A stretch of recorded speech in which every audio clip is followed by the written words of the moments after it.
meus amigos, minhas amigas, que grande satisfação estar aqui com vocês nessa manhã de sábado para falarmos aí sobre essa tão famigerada adjudicação compulsória extrajudicial, que não é uma grande novidade mais para todos nós, mas acaba sendo, obviamente, ainda um instituto que demandou, né, muitos esforços intelectuais durante muito tempo, para que a gente pudesse chegar, então, ao ponto que nós estamos trabalhando hoje, que é a regulamentação nacional da adjudicação compulsória.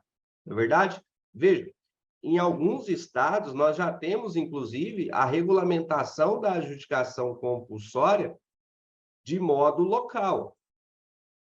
E, claro, que essa regulamentação local da adjudicação compulsória, ela não é automaticamente e integralmente revogada por essa regulamentação nacional, né? Nós estamos falando dessa regulamentação nacional, que é o provimento 150 do CNJ, e que agora a gente não precisa mais, né, ficar decorando o número de cada provimento, né? Porque com a instituição do Código Nacional de Normas, a gente tem agora a compreensão de que esses provimentos eles são integrados, né, ao nosso Código Nacional de Normas. Então, eu tenho aqui, pessoal, a seguinte situação. Pronto. Eu tenho a situação onde o provimento 150 foi totalmente integrado, né, foi inserido ali um capítulo, e vários artigos, né, o 440, o alfabeto inteiro, mais algumas repetições. E aí, pessoal, eu acabei, né, criando eu diria ali um passo a passo, né, da adjudicação compulsória, que é um material muito voltado para a prática, tá? Um material muito voltado para a prática.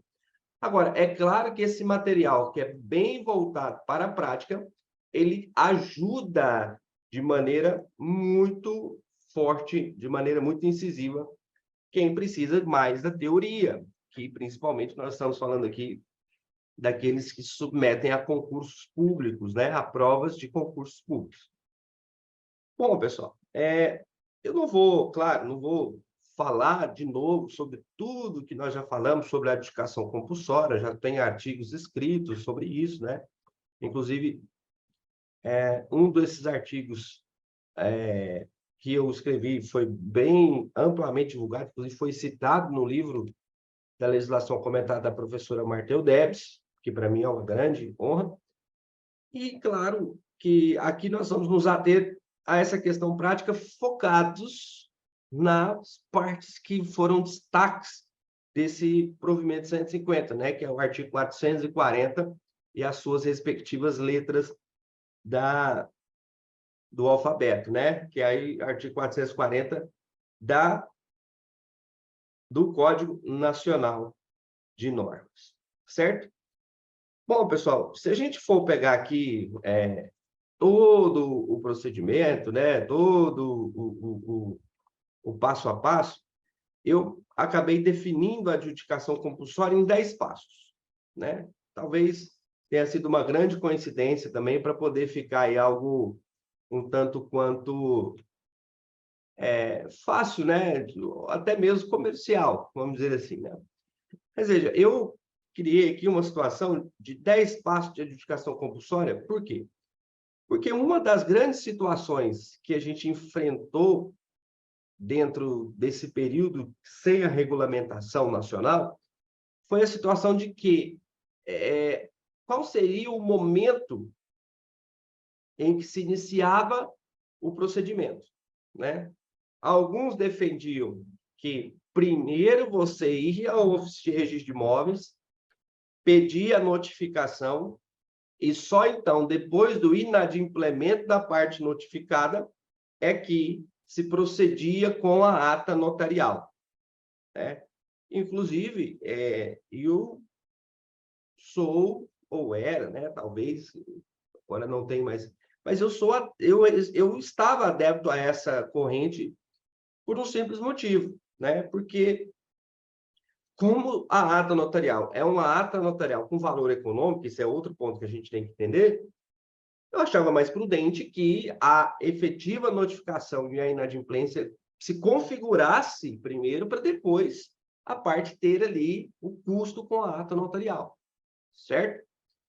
Mas a ata notarial passou, então, a ser ali o ponto inicial, depois, claro, depois da reunião dos documentos, né?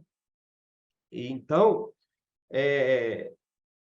e aí eu até entendi a intenção aqui da norma, que foi dizer, olha, você pode fazer essa notificação que não seja notificação oficial, né? E aí eu vou chamar essa notificação do procedimento como notificação oficial, para ficar mais fácil. Você pode fazer uma notificação prévia, né? E, inclusive, o próprio tabelião, ele pode tentar fazer ali uma mediação, uma conciliação, o que é possível e regulamentado, inclusive, está dentro do Código de Normas Nacional, né, do Código Nacional de Normas, ele pode tentar fazer ali uma conciliação para já lavrar um instrumento de translatividade, né, um instrumento de transmissão da propriedade, certo?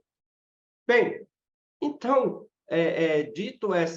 feitas essas considerações iniciais sobre essas questões que talvez tenham sido as mais relevantes, uma coisa a gente tem que entender é o seguinte, olha, dava perfeitamente, mesmo depois dessa regulamentação, dava perfeitamente para fazer a adjudicação antes desse regulamento.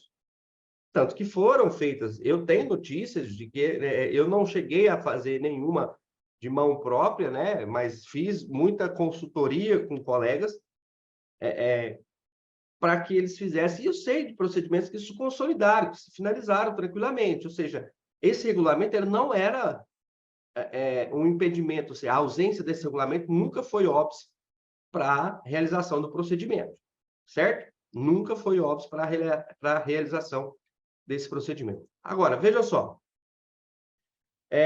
esse passo a passo que eu criei, que é exatamente o ponto que eu quero trabalhar aqui com vocês hoje, nessa aula, é uma questão, um manual prático, vamos dizer assim, para você entender, seja na condição de advogado, tabelião, oficial de registro de imóveis, ou até mesmo na condição de estudante para concurso, para que nós compreendamos efetivamente qual o ponto principal em cada etapa dessa que a gente tem que ficar atento. Algumas etapas são mais simples, outras etapas são mais complexas, mas a gente tem que entender que são todas etapas que devem ser fielmente observadas. Bom, vamos então às etapas, aos 10 passos para a adjudicação compulsória, tá certo? Olha só, quem não recebeu o material, eu fiz o material está aqui, entra lá na comunidade, na minha comunidade do WhatsApp, né? Tá, o link está lá no meu Instagram, tá? O Instagram é @silmarlopes.adv, o link está lá no meu Instagram, pode entrar lá que eu vou disponibilizar esse material para vocês, tá bom? Talvez até depois da transmissão eu coloque aqui um link para que vocês baixem esse material, mas eu acho que o mais seguro e o mais adequado até nesse momento seria, então, entrar lá na comunidade, tá bom? Você pode entrar, pegar o material e sair, não fica à vontade, não tem obrigatoriedade nenhuma de sair, de permanecer, tá bom? É só uma forma de eu facilitar para eu não ter que enviar para dezenas, centenas de pessoas de forma individual. Tudo bem? Bom, então vamos lá aos 10 passos da adjudicação compulsória extrajudicial. O primeiro passo que eu coloco aqui, pessoal, é a fase preliminar, que é a fase da preparação de documentos, né? Nós temos aqui, dentro desse regulamento, e a própria lei já dizia isso, o artigo 216b da Lei 6.015, a obrigatoriedade do advogado para fazer o requerimento. Quer dizer, o advogado, ele é obrigatório ou seja, a participação do advogado é obrigatória no momento do requerimento. Nós vamos ver que o requerimento ele está mais à frente, né? Ele está mais à frente. Ele não faz parte nem da primeira, nem da segunda etapa, ele faz parte lá da terceira etapa. Então, nessa primeira e nessa segunda etapa, nós não vamos precisar do advogado. Mas se você já vai precisar para a terceira etapa, é óbvio que é muito mais interessante que você já tenha o advogado desde o início, né? Ou seja, desde o momento em que ele, ainda que não precise do advogado para reunir a documentação, ele vai ser a primeira pessoa que pode te dizer sobre a viabilidade do procedimento. E aí, então, você, ou por sua própria conta, ou, que é o mais aconselhável, por meio de um advogado, então, cumpre o primeiro passo, que é juntar a documentação. Aí você pergunta, professor, quais seriam esses documentos? Olha, a princípio, é a documentação que diz respeito à comprovação da identidade das partes, pelo menos da parte requerente, pessoa física, documentos pessoais, comprovante de endereço, né? Pessoa jurídica ali, o contrato social, a certidão atualizada da junta comercial, se for o caso, né? Enfim, nós temos aqui a necessidade de comprovar questão subjetiva. Como nós estamos falando de aspecto imobiliário, nós ainda temos a especialidade objetiva, ou seja, eu preciso de comprovar a descrição do imóvel, então, eu preciso dos documentos relativos ao imóvel, que mais adequado é a certidão de inteiro teor. Então, documentos pessoais, né, documentos pessoais da parte requerente, documentos relativos ao imóvel, e eu tenho que comprovar a quitação, se for adquirente, a parte que estiver requerendo. Agora, se a parte que for a parte requerente for o transmitente, né, ele tem que comprovar que fez a transmissão, ou seja, que houve a tradição efetiva do imóvel. E aqui, pessoal, já abro um parênteses para vocês do seguinte sentido, né? O que nós tínhamos antes do artigo 216b era uma construção jurisprudencial de uma possibilidade de uma adjudicação inversa, porque a lei previa a adjudicação compulsória para que o transmitente ele pudesse cumprir a obrigação com o adquirente. Só que a realidade hoje ela é um pouco diferente, né? Inclusive, esse procedimento ele foi desjudicializado com muito trabalho das próprias empresas, né, corporadoras, imobiliárias, para que pudessem sanar esse grande problema que havia. A empresa ela faz a venda, né, aí quita, e aí a pessoa nunca transmite com o nome dela, porque não quer fazer escritura, não tem dinheiro para fazer escritura, não tem registro e tal. Isso pode impactar de forma direta no funcionamento da empresa, questões relacionadas a IPTU, questões relacionadas a imposto de renda, né, ao patrimônio, ao lançamento de patrimônio, enfim, acaba sendo uma grande dor de cabeça e até uma grande dificuldade contábil para a empresa. Então, hoje a lei prevê que pode requerer adjudicação compulsória extrajudicial tanto o adquirente quanto o transmitente, né? Então, se for o adquirente, eu tenho que comprovar a quitação. Porque a adjudicação compulsória nada mais é do que suprimir a vontade da parte inadimplente. Então, eu tenho que comprovar que eu quitei para poder dizer, olha, eu já quitei, então eu vou substituir a vontade do transmitente e te entregar o imóvel. De modo inverso, eu vou comprovar que eu já entreguei o imóvel para aquela pessoa e que eu não preciso comprovar que quitou, porque eu sou o credor, então a minha própria atuação no requerimento de adjudicação já é a comprovação da quitação, né? Eu não posso pedir adjudicação compulsória e falar que não foi quitado, porque isso é venir contra facto, né? Ou seja, eu não posso venir contra facto próprio. Então, nesse sentido, inovou bem a lei, né? Inovou e regulamentou bem aqui. Inclusive, o regulamento trouxe uma coisa interessante que, se houver identidade de parte requerente e parte requerida, né? Seja adquirente ou transmitente, parte requerente e parte requerida, eu posso fazer no mesmo requerimento pedidos de adjudicação de mais de um imóvel. Claro, óbvio, evidente que esse pedido se condiciona a que os imóveis estejam registrados na mesma circunscrição. Óbvio, né? Eu não posso fazer um pedido de adjudicação compulsória, né? A empresa loteadora XYZ vendeu 20 lotes para uma imobiliária. E aí essa imobiliária não fez a transmissão. Então, veja, identidade de partes, identidade da parte requerente, da parte requerida, e são 20 imóveis. Veja, são 20 imóveis que estão sujeitos, né, que estão registrados no mesmo cartório, no mesmo ofício. Beleza, pode ser o mesmo pedido. É claro, cada um vai ser um registro, cada um vai ser um procedimento, não tem problema. O negócio é porque eu posso fazer uma notificação para todos os procedimentos, né? Eu não preciso de ter todo, um por um, 20 notificações, não. Posso fazer tudo dentro do mesmo procedimento, mas cada ato será individualizado lá na frente. Cada ato de registro será individualizado, certo? Pessoal, se vocês tiverem perguntas ou alguma coisa, pode fazer. Eu estou acompanhando aqui pelo um retorno que eu tenho aqui. Se aparecer alguma pergunta, eu consigo ver que pode escrever no chat, né? Ou chat. Aí do Andressa já escreveu bom dia aqui, bom dia. Então, pessoal, o que eu quero que vocês compreendam aqui é o seguinte, olha, o regulamento agora, ele permite que haja só um requerimento.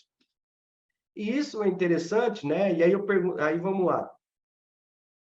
Se pode ser tudo dentro do mesmo requerimento, eu tenho que fazer uma ata notarial para cada imóvel?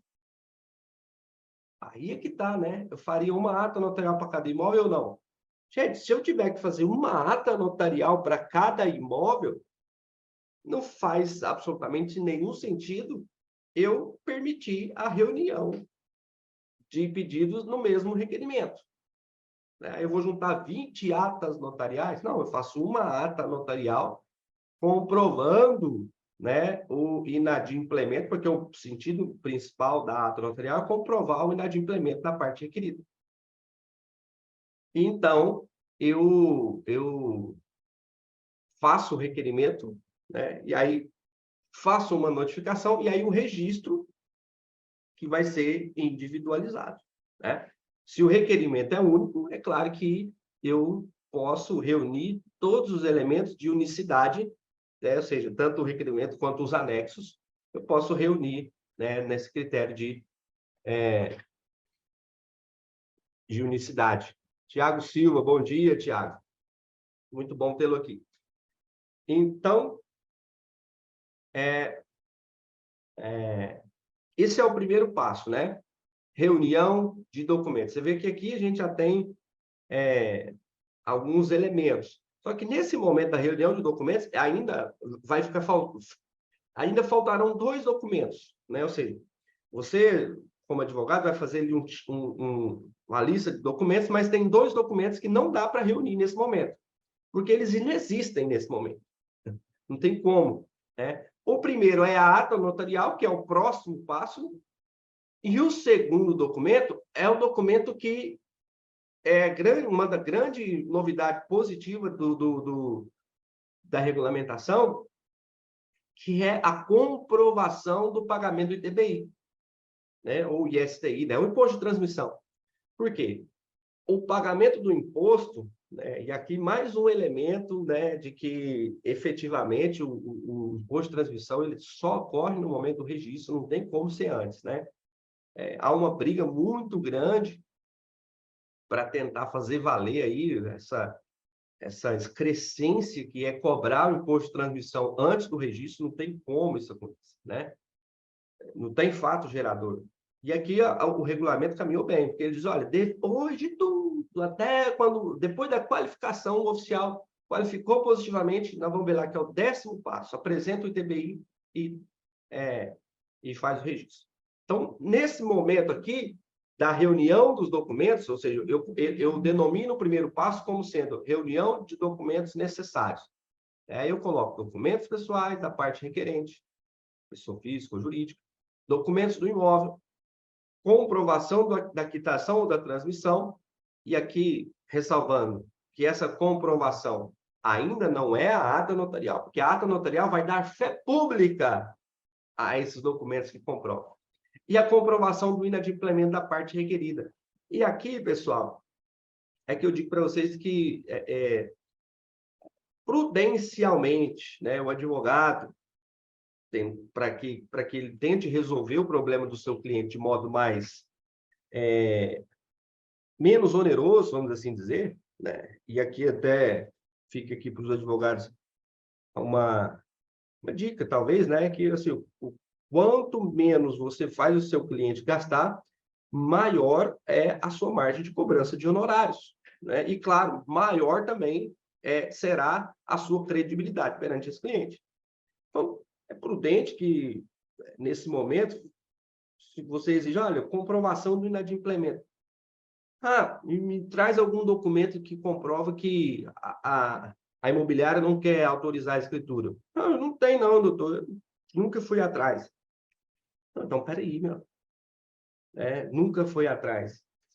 Por que você nunca foi atrás? Não, porque eu já quero fazer o procedimento logo. Não, mas espera aí, às vezes, se a gente notificar eles mandam fazer a escritura, já faz a escritura. E não vai ficar mais caro se fizer a escritura, porque a ata notarial vai ser com valor declarado. Então, vai ser praticamente a mesma coisa, né? Se mudar alguma coisinha, tabela ali, em algum lugar, vai ser diferente, vai ser pouca coisa.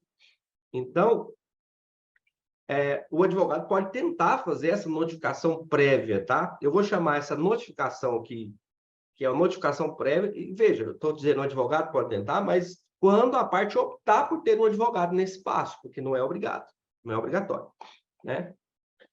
Se a parte tiver ali a sua, tiver instrução, tiver conhecimento, ela pode fazer, por exemplo, um profissional do direito que não tenha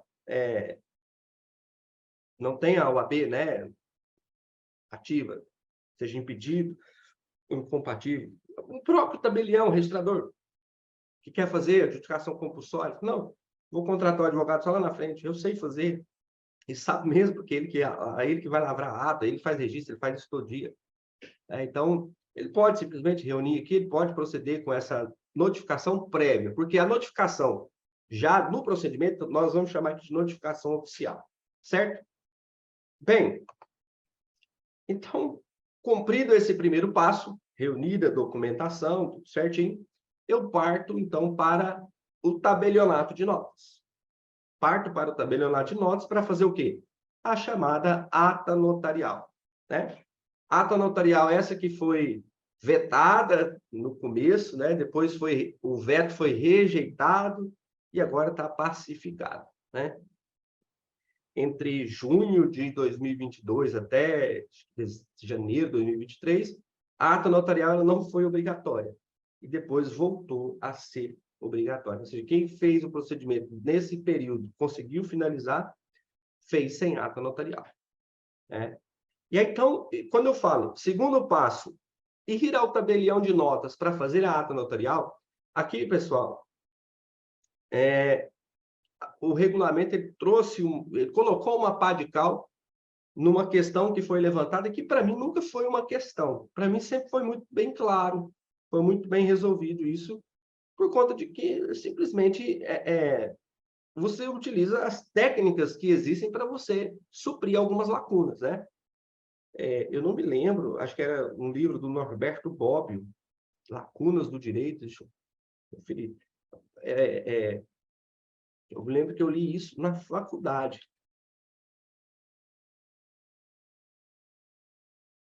Deixa eu ver se era esse.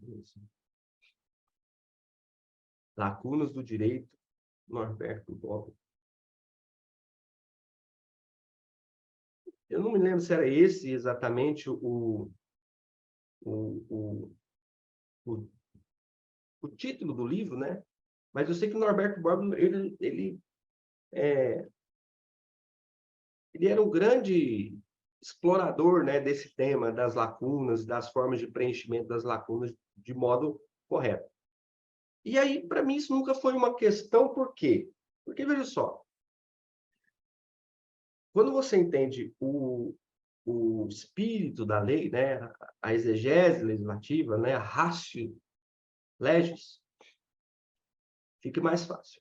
Quando você vai lá na Lei 8.935, a lei diz: é livre a escolha do tabelião de notas, né?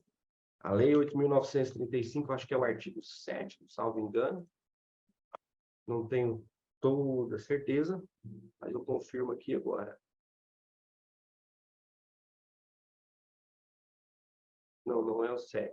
É o 8º. É livre a escolha do tabelião de notas. Então, veja, quando o legislador coloca aqui, é livre a escolha do tabelião de notas, o que ele está querendo dizer?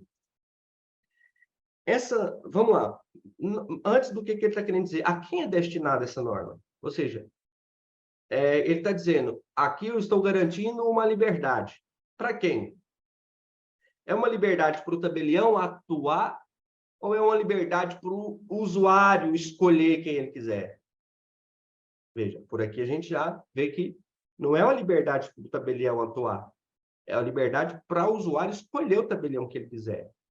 Então, qualquer regra que venha a mitigar essa liberdade, ela é uma regra que não pode, ela tem que ter, no mínimo, a mesma hierarquia legislativa, certo? Tem que ter, no mínimo, a mesma hierarquia legislativa. Então, não adianta, claro, eu dizer para vocês, veio uma norma e suprimiu essa regra. Existe. Muito se discute o revogado, né? Mais ainda com as normas presentes, que era o antigo provimento 100, que foi incorporado ao Código Nacional de Normas. Eu não vou me recordar agora exatamente os artigos, mas a prática dos atos eletrônicos tem essa limitação. E também tem outra limitação na lei. A própria Lei 8.935 fala lá no artigo 9º, fala que o tabelião não pode praticar atos de seu ofício fora do município para qual recebeu delegação. Então, quer dizer, se ele precisar fazer diligência no imóvel, aí tem que ser um tabelião do município, se precisar de fazer diligência em loco, né? Então, sim, no regulamento não vem nenhuma obrigatoriedade dessa diligência, como tem lá na usucapião. Então, assim, a diligência em loco ela vai ficar a critério do tabelião e da parte requerente para saber se há ou não a necessidade. Em havendo a necessidade, aí você não aplica a regra da liberdade. Aí vai ter que ser o tabelião do local do imóvel. Também, essa regra da liberdade não se aplica se for praticado um ato eletrônico. Aí tem que aplicar a regra de competência dos atos eletrônicos. Não sendo ato eletrônico, não sendo necessário diligência em loco, aplica-se a regra geral, que é a livre escolha do tabelião de notas. Então, voltando. Segundo passo, dirigir-se ao tabelião de notas. Ou seja, eu vou no tabelião de notas da minha confiança, ou seja, eu, usuário, tenho um tabelião de notas de confiança. Então, eu quero ir nesse tabelião de notas, ainda que ele seja um tabelião que esteja lá no final do Brasil, para cima ou para baixo, né? Eu estou no meio, no centro. Lá no Rio Grande do Norte, onde fica meu amigo Thales, ou lá no Rio Grande do Sul, onde está a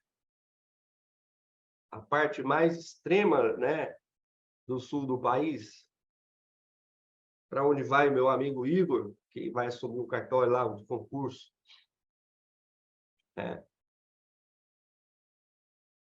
Tanto faz. É claro que, se eu quiser praticar um ato eletrônico pela distância, aí eu vou ter limitações. Mas se eu quiser pegar um avião aqui, passar, ou de ônibus, sei lá, carro, passear lá no Rio Grande do Norte, ir lá no cartório no Rio Grande do Norte, fazer essa ata notarial, não tem problema, desde que não haja necessidade de diligência, certo? Então, prevaleceu aqui a regra natural da resolução de conflitos, né? Eu só afasto a regra geral se eu tenho norma especial. Então, não existe norma especial, não posso criar restrições, né? Regra de hermenêutica, interpretação restritiva não pode gerar supressão de direitos. Eu só posso interpretação extensiva, perdão, né? Interpretação extensiva ela não pode suprimir direitos, né? Isso é interpretação literal.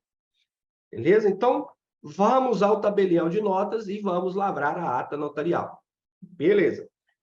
Nesse momento, sai do protagonismo a parte e o advogado, quando houver, e entra no protagonismo do procedimento o tabelião de notas. Por quê? Porque uma das grandes discussões, ponto mais, vamos dizer assim, o Thales colocou aqui nos comentários que as praias do Rio Grande do Norte são lindas. Vou gostar. Pode deixar, Thales. Eu irei. Não, eu já fui no Rio Grande do Norte. Fui na praia Ponta Negra, né? Fica na capital, Morro do Careca. E aí fui em duas praias do interior, que eu não vou me recordar o nome agora, mas são praias maravilhosas. E eu gosto muito das praias do Norte e Nordeste, porque são praias que têm a água não tão geladas, né? Eu sou mais da água quente. Água fria, para mim, é para beber. Mas, enfim, voltando aqui, Thales. Entra em protagonismo aqui o tabelião de notas. E eu digo que entra em protagonismo porque eu acredito que um dos grandes pontos a ser regulamentados nesse procedimento de educação era o ponto da ata notarial. Porque chegou... a ata notarial ela foi um elemento tão acidental nesse procedimento que ela chegou o momento de ser rejeitada legislativamente, né? Vetada, e o veto ser rejeitado. E aí, depois do veto rejeitado, do nada, pum, você dorme sem a necessidade de ata e acorda com a necessidade de ata, e todo mundo tem que fazer alguns procedimentos já adiantados, e aí você tem que aplicar a regra, né, da obrigatoriedade de ata, tem que fazer ata, e os tabeliões, oh, meu Deus, como que eu vou fazer esse negócio? Mas, primeiro ponto, né, eu acho que é um ponto que talvez gera mais discussão, é uma ata com ou sem valor declarado? E por que gera mais discussão, né? O leigo talvez pense, porque o grande interesse dos tabeliães é a questão mesmo do dinheiro, né? A questão da cobrança, a questão de arrecadar e tal. Na verdade, não é, né? A grande preocupação é, se você faz uma ata notarial como sendo um instrumento sem valor declarado, você vai pagar um valor fixo, X, acho que aqui em Goiás está na média de R$300, é um pouco menos, né? Mas estou arredondando para mais. E aí você recolhe fundos, taxa, tudo com base nisso. Lá na frente pode vir a corregedoria e falar assim, olha, você fez tudo errado, você tinha que cobrar com valor econômico. Certo? Certo. Isso não anula os atos, mas faz com que você tenha que recolher as diferenças. Pensa que prejuízo que isso não vai ser, né? Então, gera essa preocupação. Faço com valor ou sem valor declarado? Não faço? E na minha concepção, veja, e eu fui voto vencido em todos os aspectos, mas ainda continuo convicto disso. Mas eu tenho que confessar que eu sou voto vencido. Na minha convicção, todos esses provimentos do CNJ que institui tributo por analogia, né, são ilegais. É uma afronta. Se você disser isso para um tributarista, eu sou tributarista, eu atuo na área tributária, por isso que me deixa indignado, mas eu falo assim, o que eu estou querendo dizer eu sou tributarista na advocacia e tal, mas não sou professor, assim, sou professor tributário também, mas não me resta muito tempo para dar aula de tributário mais, né? Tão engajado que estou na área de notas e registro. Mas diga ao tributarista atuante, um professor de tributário, que diga a ele, olha, o CNJ, emolumentos tem natureza de taxa, tributo, beleza. E o CNJ falou que enquanto não tiver lei criando emolumento para isso, eu posso cobrar igual aquilo, de modo analógico. O tributarista vai simplesmente se remoer. Eu fico imaginando para mim, hoje, o maior... Hoje não, né? Para mim, os maiores tributaristas que o país já teve, que, por graça divina, ainda está vivo, que é o doutor Ives Gandra. Eu imagino o doutor Ives Gandra, né, se enveredando por essa área e observando, né? Vou pegar aqui o provimento, para vocês verem que o artigo 440 AM. Enquanto não for editada, no âmbito dos estados e do Distrito Federal, legislação acerca de emolumentos, a elaboração da ata com valor econômico e o processamento pedido pelo oficial de registro de imóveis serão feitos na forma de cobrança da usucapião pela via extrajudicial. Olha, para mim, isso aqui é absolutamente ilegal. Mas o grande problema, né, na verdade, a grande solução é pensar diferente. Porque se eu penso que eu só posso efetivar esse procedimento depois que vier uma lei regulamentando a cobrança desse tributo, eu esvazio o procedimento. Então, você olha ali que é uma ilegalidade, mas você olha, você pensa, né? Seria muito pior se não tivessem a coragem de enfrentar dessa forma. Então, eu acabo que eu vejo, não com tão maus olhos assim, mas eu vejo na verdade, eu vejo assim, olha, eu não vejo um erro do CNJ aqui, para ser bem sincero, da autoridade que normatiza. Eu vejo um erro, uma omissão do Poder Legislativo, que é o que a gente vem assistindo muito no nosso país. Mas, nesse momento, então, o que o tabelião vai fazer quando ele entra a ser o grande protagonista? Ele vai verificar. Olha, me traz esses documentos aí que foram reunidos. Primeira coisa que o tabelião tem que olhar, e, né, o Marcos Moura que falou que concorda, grande doutor Wagner, bom dia. O que o tabelião tem que olhar primeiro é se existe uma certa viabilidade. Porque o tabelião, ele é um mentor jurídico, né? Muitos utilizam a palavra consultor, tal, mas eu gosto de usar o termo mentor, por quê? Só por uma questão de não confusão, né? Eu fui professor de ética estatutária há muito tempo, e lá fala que consultoria e assessoria jurídica são atividades privativas, né? Na lei de 1906, do advogado. Então, para não confundir, para não ter problema, vamos chamar o tabelião de mentor, né? Talvez eu ache que seja até algo mais atual, né? Vamos dizer assim. Mas veja, o tabelião ele tem essa função de orientar as partes. E ele pode simplesmente dizer, olha, isso aqui seu não está viável para uso campeão. Não é algo que vai... Se as partes falam, não, mas ainda, se a parte falar, mas ainda eu quero, tudo bem, tranquilo, sem problemas. E ainda tem a obrigatoriedade, não, eu vou falar na frente, que no bojo da escritura, ainda que ele, independentemente se ele achou viável ou não, no bojo da escritura, né, de ata notaria, tem que colocar o quê? Que aquele documento não é título de transmissão, que é somente um meio para o requerimento, um instrumento necessário para o requerimento. Mas, enfim, o tabelião pega, então, a documentação, confere, vê se está tudo certo. Fala, olha, no seu caso aqui está tudo redondinho, a gente só vai pegar os documentos e vai aportar fé pública aqui, fazer a constatação na ata notarial. Agora, se tem alguns elementos que não estão muito claros ou precisam ser complementados, é aqui que está, pessoal, a grande sacada da ata notarial, né? Muitos chegaram a criticar, inclusive o veto do presidente da República foi com base nisso, né? Porque só houve uma análise do Ministério da Economia. Aí falaram, ah, não, isso aqui vai onerar demais o procedimento, tal, tal. Vejam, o Ministério da Economia deu a opinião com base no que é o seu mistério, né? Economia. Mas isso também teria que ter passado pela mão do Ministro da Justiça. Para dizer, não, peraí, economia é bom, mas eu não posso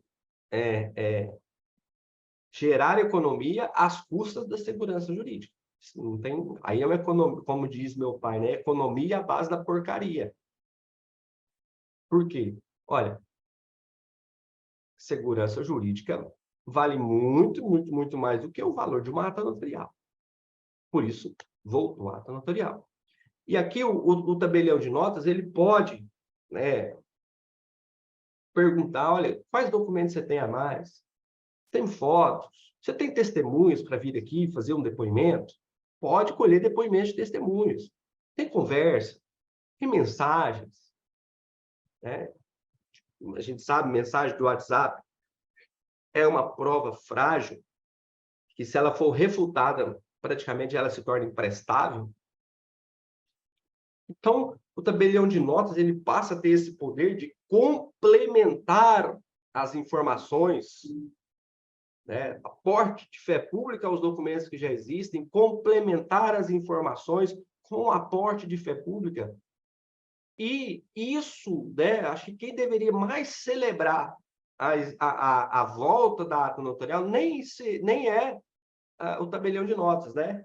Quem deveria mais celebrar a ata notarial como documento obrigatório são os registradores de imóveis. Por quê? Eles são a última trincheira da segurança jurídica. E, claro, quanto mais elementos eles tiverem para poder aferir essa segurança jurídica, mais resguardados eles estão. Então, se eu tenho aqui, registrador de imóveis, se eu tenho uma ata notarial, portando fé pública a toda essa documentação, né? Preenchendo alguns elementos que ficaram omissos, trazendo novos elementos esclarecedores. Isso me dá uma segurança muito grande para poder dizer, não, está tudo certo, vou deferir ao uso campeão. Né? Então, em nome da segurança jurídica, da independência da atividade, da força da atividade notarial registral, quem mais deveria celebrar a ata notarial é a categoria dos registradores de imóveis. Tá? Claro, os tabeliães também comemoram por ser uma função a mais, um ato a mais, né? Isso gera mais receita, mas isso é uma consequência, certo? Bom, reunida a documentação e estabelecidas, então, as diretrizes para a lavratura da ata notarial, o tabelião, então, começa a proceder. Lembrando que existe lá no 440G do Código Nacional de Normas elementos essenciais que devem constar na ata. Ou seja, são elementos que não podem faltar. Esses são os mínimos. Pode ter vários, esses são os mínimos. Que são a referência à matrícula, a transcrição e a descrição do imóvel, com seus ônus e gravames. Com seus ônus e gravames. Certo? A identificação dos atos e negócios jurídicos que dão fundamento à adjudicação, que é a promessa de compra e venda, a promessa de cessão, né, e as respectivas cessões ou comprovação da sucessão, né? As provas do adimplemento integral do preço, se for por parte do adquirente, ou cumprimento da contraprestação à transferência, se for por parte do transmitente, com relação ao imóvel. A identificação das providências que deveriam ter sido adotadas pelo requerido. Ele deveria ter outorgado a escritura, ele deveria ter assinado isso, ele deveria ter feito aquilo, enfim. O que ele deveria ter feito para concluir o negócio, para efetivar o título de transmissão e não terminou. E aqui um outro fator relevante, inciso 5, o valor venal atribuído ao imóvel na data do requerimento inicial. Muito se discutiu para dizer, olha, o valor que eu vou colocar aqui, o valor, é o valor do contrato ou o valor do imóvel? E aí a gente pode pensar, gente, Pode ter contrato de adjudicação compulsória, que a gente vai fazer ata notarial, que talvez nem esteja em moeda atual. Pararam para pensar nisso? Então, o que a gente tem que como que a gente tem que se atentar? Ao que a gente tem que se atentar? Olha, temos que nos atentar à expressão econômica que existe atualmente naquela constatação. Por isso, entendo que caminhou bem aqui a regulamentação, dizendo, olha, o valor venal atribuído ao imóvel, e esse valor venal vai ser a base de cálculo para a aferição de emolumentos dessa ata notarial, que é com valor econômico. Certo? Veja, aqui no inciso 4, no inciso 3, fala das provas do adimplemento integral do preço. E aqui, pessoal, como eu disse para vocês antes, talvez esse seja o elemento mais importante da ata notarial. Por quê? Porque se a gente for pensar na essência da adjudicação compulsória, o que de fato eu preciso comprovar, que era o que se comprovar, é o que se comprova quando se vai a juízo, né? Não suprimiu o judiciário, mas apenas criou-se uma alternativa. Eu comprovo que eu paguei e a outra parte não quer me entregar. Beleza? Então, talvez o que a ata notarial mais precise ter atenção é o adimplemento. Isso fica mais claro ainda, a prova do adimplemento. Isso fica ainda mais claro quando a própria norma, lá no 440, parágrafo 6º, 440G, parágrafo 6º, traz um rol de quais seriam, né, rol exemplificativo, de quais seriam, basicamente ali, os elementos que podem ser constatados como sendo prova de quitação. E por que aqui eu digo que é um rol exemplificativo? Porque se você for lá no Código Civil, fala, olha, o adimplemento ele pode ser comprovado por qualquer meio idôneo. Né? Aqui, então, o 440G ele só traz alguns exemplos. Quais seriam esses meios, né? Uma ação de consignação e pagamento com os valores depositados, né? Mensagens. Isso aqui eu sempre falei, né? Você recebeu um e-mail, falou, o seu lote foi quitado, o seu imóvel foi quitado, parabéns. Tudo mais. Aí depois a imobiliária some, né? Você tem uma prova. Comprovante de operações bancárias, né? Fez a transferência ou aquele débito em conta, todo mês, você pega lá o extrato. Informações prestadas, essa aqui eu digo que talvez seria uma grande, vamos dizer assim, uma grande inovação, mas o grande risco, talvez, para o tabelião. Porque informações prestadas em declaração de imposto de renda. Porque, veja só, quando você presta informação no imposto de renda, isso aqui talvez seja algo que talvez mais contabilidade do que direito, porque quando você compra um imóvel financiado ou, sei lá, parcelado, vamos dizer assim, né? Quando você compra um imóvel dessa forma, como que você declara ele no imposto de renda como regra? Você declara quando você compra, comprei tal imóvel e paguei tanto no ágio. Tem mais tantos preços. E todo ano você atualiza isso. Né? Só que o que ocorre? Tem gente que não é obrigada a declarar imposto de renda, às vezes é um imóvel baratinho, não tenta dentro da obrigação, e talvez declara só quando quita. Né? E talvez nem declara. E aí que está, né? Por mais que, às vezes, a pessoa chegue lá com o imposto de renda para declarar, se o tabelião, ele, na sua prudência, ele observar que esse imposto de renda, ele pode ter sido, essa declaração de imposto de renda pode ter sido, de algum modo, manipulada, ele tem que ter bastante prudência ao aceitar esse documento. Né? Ele tem que ter bastante prudência. Podemos fazer retificações, né? Então, é muito... Esse aqui talvez seria um dos pontos mais sensíveis para o tabelião analisar. Né? E, claro, se trouxer informações para essa declaração de imposto de renda, sempre, né, é bom ter algum outro elemento a mais. E o inciso 6, a averbação ou apresentação do termo de quitação, que trata a linha 32 do inciso 2 do artigo 67. E inciso 7, a notificação extrajudicial destinada à constituição em mora, né? Talvez essa modificação aqui, vamos dizer assim, ela, por isso que eu disse lá no primeiro passo, é importante, talvez, que o advogado faça, né, ou a própria parte, sem o advogado, que não é obrigatório, busque essa notificação prévia, né? Essa notificação do inciso 7 aqui não é a notificação oficial, tá? É a notificação prévia. Para eu não confundir, eu coloquei esses nomes, talvez seja interessante para você também. A notificação antes do requerimento é a notificação prévia. A notificação após o requerimento, dentro do procedimento, é a notificação oficial. Então, notificação prévia. Por exemplo, olha, chegou lá no advogado, apresentou os documentos, falou, vamos notificar eles? Vamos. Notificamos, sem resposta. Ou então uma resposta negativa e tal, enfim. Constituiu a outra parte em mora, ou seja, inadimplente. Beleza? Observou isso, o tabelião, então, ele vai lavrar a ata, né? Lembrando, ele tem que orientar a parte de que há ou não há uma viabilidade e fazer constar no bojo da escritura que a ata não é título translativo, né? Título de transmissão. É apenas instrumento que acompanha um requerimento de adjudicação, certo?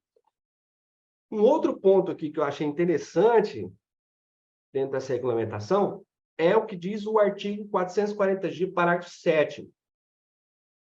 E talvez aqui essa informação ela seja muito importante aos tabeliães de notas. Inclusive, ontem eu troquei uma ideia com um tabelião de notas aqui em Goiânia a respeito disso.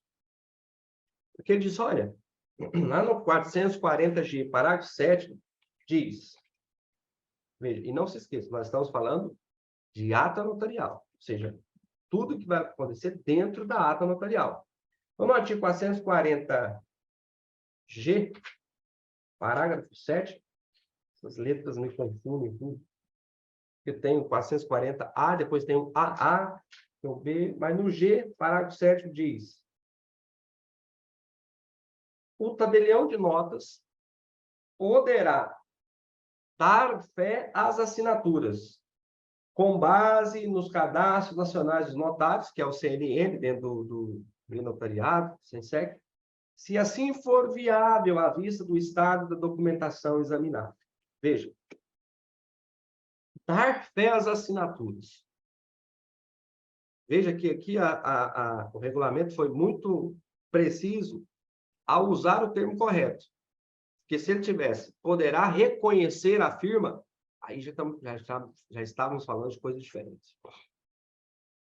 Uma coisa é reconhecer a firma, porque reconhecimento de firma é um ato específico, é um ato extraprotocolar, gera selo, gera emolumentos. E aqui, o parágrafo 7º, ele fala em dar fé às assinaturas. Significa dizer, eu olho para as assinaturas e dentro da ata notarial eu digo, dou fé dessas assinaturas com base em conferência que fiz no código, no CCN, né, que é o Código, perdão, o CNN, Cadastro Nacional dos Notários. 301 do Código Nacional de Notas, artigo que fala do CNN. Então, quer dizer, eu, tabelião, não vou reconhecer firma daquelas assinaturas no contrato de promessa, de cessão, não. Eu simplesmente vou dizer, olha, a primeira coisa que eu tenho que analisar é se o documento ele tem pelo menos uma visibilidade, né? Se o seu estado de conservação me permite fazer isso. Se o estado de conservação me permite fazer isso, eu posso olhar lá, Silmar de Oliveira Lopes. Então, vamos ver se tem assinatura do Silmar aqui no CCN. CNN, perdão. Não. CNN, Cadastro Nacional dos Notários. O Cadastro Nacional dos Notários, CNN, tem o CNNFE, que é o Código Nacional de Normas do Foro Extrajudicial. Enfim, eu olho lá no Cadastro Nacional.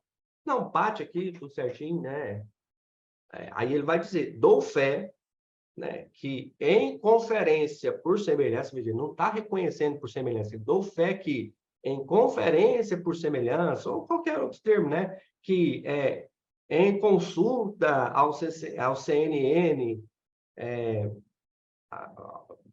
confira as semelhanças e tudo mais.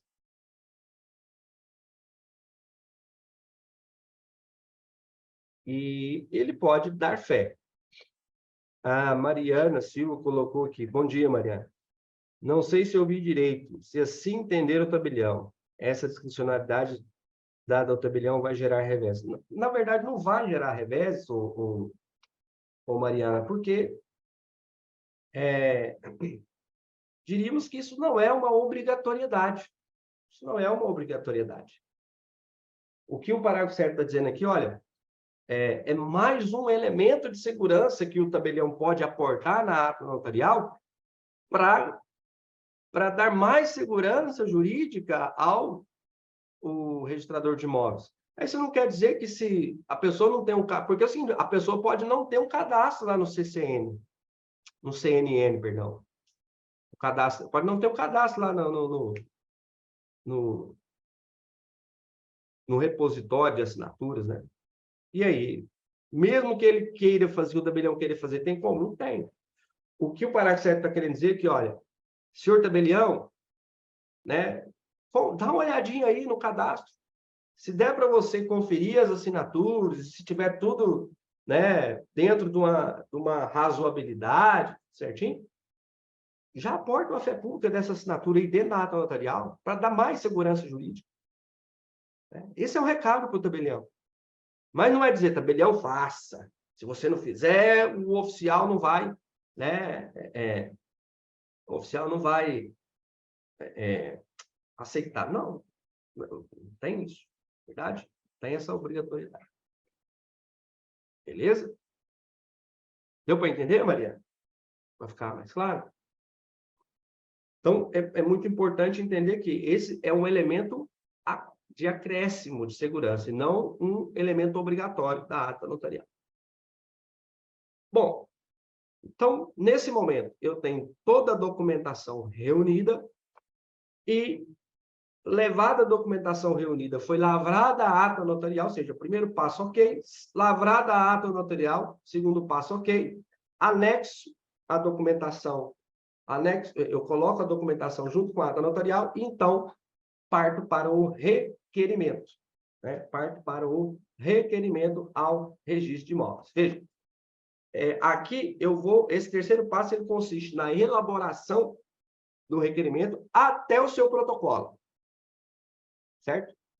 Porque o requerimento, ele também tem os seus requisitos legais. Primeiro, o requerimento tem que seguir padrão de petição inicial. Se o requerimento tem que seguir padrão de petição inicial, qual é a minha fonte legal que me diz o que deve conter uma petição inicial? É o Código de Processo Civil. E isso, o próprio provimento, né? O próprio provimento aqui já cuidou de apontar, que está aqui no artigo, vamos ver aqui onde está. Artigo 440-L, que fala: o requerimento atenderá aos dispositivos, aos requisitos dos 319 do CPC. Só que, além dos elementos do 319, ou em complemento a esses elementos, eu preciso observar esses 6 incisos do 440-L.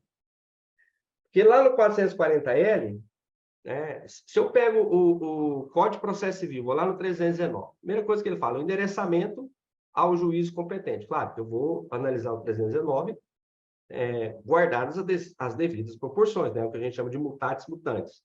Eu não vou endereçar o juízo competente, eu endereço ao ofício de registro de imóveis competente. Na verdade, não é o ofício, também é ao oficial competente, né? Porque não existe o ofício em si, né? Existe o oficial. Então, ao oficial de registro de imóveis da 4ª circunscrição da comarca de Goiânia e Goiás. Se você souber o nome dele, melhor ainda, né? Ao oficial de 4º registro de imóveis ao oficial da 4ª circunscrição imobiliária da comarca de Goiânia. Assim, a forma como você chama, né? Não vai mudar muita coisa. Excelentíssimo, doutor Rodrigo Esperança Borba. Rodrigo Borba, que é o oficial aqui de Goiânia. Se não souber o nome, não tem problema também, né? Mas foi mais fácil ter o nome. Beleza, já.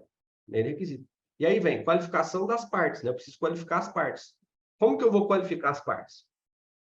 Pessoal, qualificação de partes também é comum, tá lá no 319, né? Nome completo, endereço. Só que aqui, o provimento, ele foi bem preciso ao dizer, olha, na identificação e endereço, o requerente e o requerido tem que ter indicação de, no mínimo, nome e número do CPF ou CNPJ. Se eu não tenho nem o nome e o número do CPF, fica complexo. Fica complexo.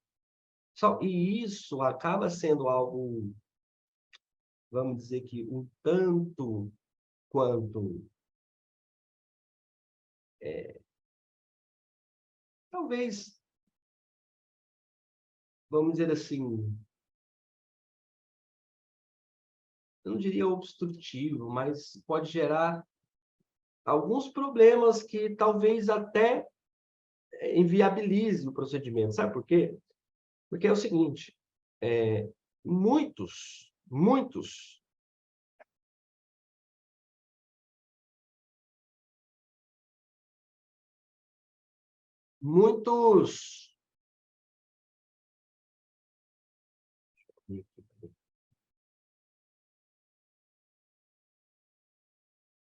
contratos são bem antigos. E aí, se você for buscar a data que foi criado o cadastro de pessoas físicas no Brasil, se alguém souber aí, coloca aqui no chat, né? Vou ser mais participativo aqui com vocês, tá, gente? Pode falar aí. Vocês sabem quando foi criado o CPF no Brasil? Ou seja, a partir de... Não é assim, desde quando foi obrigatório, né? Assim, eu fui ter CPF, acho que com 15 ou 16 anos. Hoje em dia, nem nasceu, registra com CPF, né? Já registra com CPF. Receita Federal já carimba você ali no começo da vida.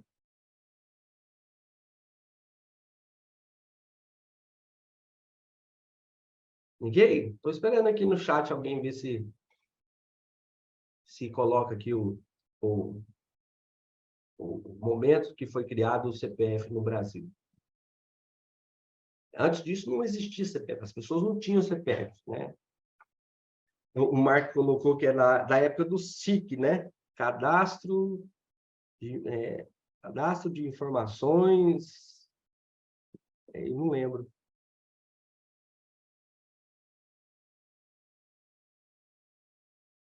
Cadastro de identificação do contribuinte.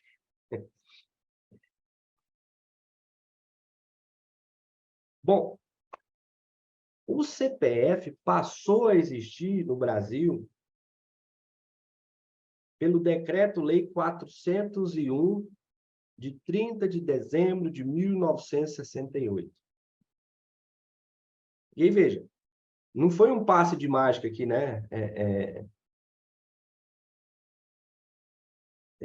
Assim, o CPF foi criado em 1968, mas desde 65, né, já tinha o registro de pessoas físicas. Mas o número do CPF em si, desde 65, né? Novembro de 65. E não foi assim, num passo de mágica, pum, criou o CPF, pronto, todo mundo tem. Não, tem gente que morreu sem CPF na década de 70, década de 80. Eu tenho um caso aqui no escritório mesmo que está um grande problema, porque a pessoa falecida morreu sem CPF e nós estamos com um problema no cartório, exatamente porque não tem nenhuma óbice ao usucapião, é um caso de usucapião. Mas o requerido, que é falecido já, era uma figura famosa aqui na cidade,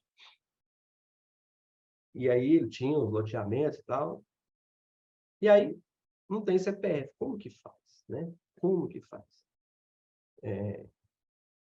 existe um procedimento que se faz na Receita, que a Receita cria um CPF só para certas finalidades e tal. E eu acho que é isso que teria que ser feito lá no nosso caso. Mas aqui, pessoal, veja, o próprio artigo 440L diz que tem que ter já no requerimento. Então, quer dizer, se você não tem o CPF indicado ali no contrato e tal, você tem que resolver isso antes de fazer o requerimento. E, de preferência, antes mesmo de lavrar a ata notarial. Tá? Então, talvez esse seja aqui um artigo que a gente passe batido, mas não, isso aqui é só na hora de fazer. Não, tome muito cuidado. Eu estou chamando atenção a isso por experiência prática, né? Não sei se experiência prática talvez seria uma redundância, mas por experiência própria, vamos assim dizer, que eu tive, né, de me deparar com essa situação, né? E aí não adianta. Tem que resolver antes de fazer o requerimento. Certo? Aí os demais são tranquilos, né? Descrição do imóvel, histórico dos atos e negócios jurídicos, que tiver sessões, né, e sucessão, declaração do requerente de que não há nenhum impedimento à adjudicação, que não tem processo judicial, ou que, se tiver, já está sobrestado, né, ou que foi extinto, ou que foi suspenso pelo prazo de 90 dias. Veja, é interessante que você fala assim, o processo está suspenso, mas você tem que provar que o juiz suspendeu o processo por 90 dias. Isso nos traz aqui uma interpretação contrário senso de que se para o requerimento eu tenho que provar que a suspensão tenha ocorrido, se tiver processo no judiciário, né? Eu tenho que provar que lá houve uma suspensão por, no mínimo, 90 dias, eu posso interpretar aqui que 90 dias seria o prazo razoável para a conclusão desse procedimento, né? Porque se ele pede 90 dias, é para dizer, olha, suspende lá 90 dias para a gente saber o que vai acontecer aqui. Não que é um prazo peremptório, né? É um prazo próprio, preclusivo, não, é um prazo razoável. Por isso que se exige a suspensão por esse prazo. Certo? E aí tem lá, por fim, os dois pedidos em específicos, né? Pedido de notificação. Por que eu tenho que ter esse pedido? É o princípio da rogação. Eu não posso presumir que a parte quer que eu notifique se não tem um pedido. Por quê? Porque a notificação é um ato separado. Então, eu preciso de que ele tenha requerimento expresso. E o pedido de deferimento da adjudicação e a prática do ato registral para transferência. Veja, pedido de deferimento da adjudicação e de lavratura do registro necessário. Por quê que eu tenho que pedir os dois? Porque uma coisa é eu deferir a adjudicação, outra coisa é eu praticar o ato. Porque a partir do momento que eu defiro a adjudicação, eu ainda preciso que a parte complete documento, que é a apresentação do pagamento do ITBI, e eu ainda preciso que a parte que optou por apenas pagar a prenotação, ela pague os emolumentos, né? Porque se você pega lá na Lei 6.015 hoje, a parte pode optar por, quando faz o protocolo, ela simplesmente paga o valor da prenotação, né? Deixa eu ver aqui.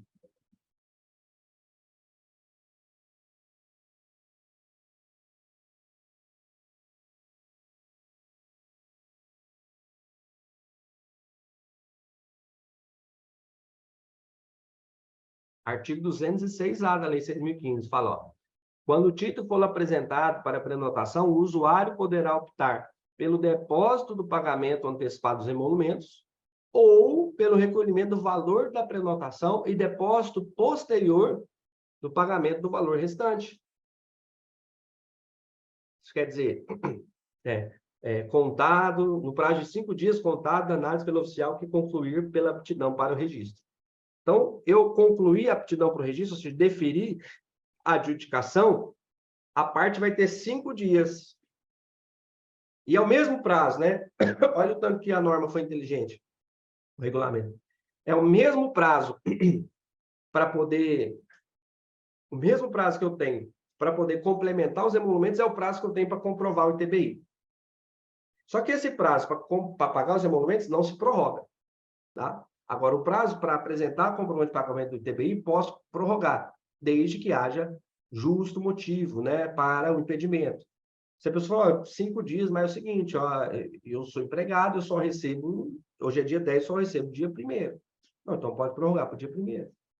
Ou então fala, a pessoa está em estado grave, né, sofreu um acidente, tá em coma, né, a pessoa viajou, assim, um justo motivo para que gere o impedimento dessa,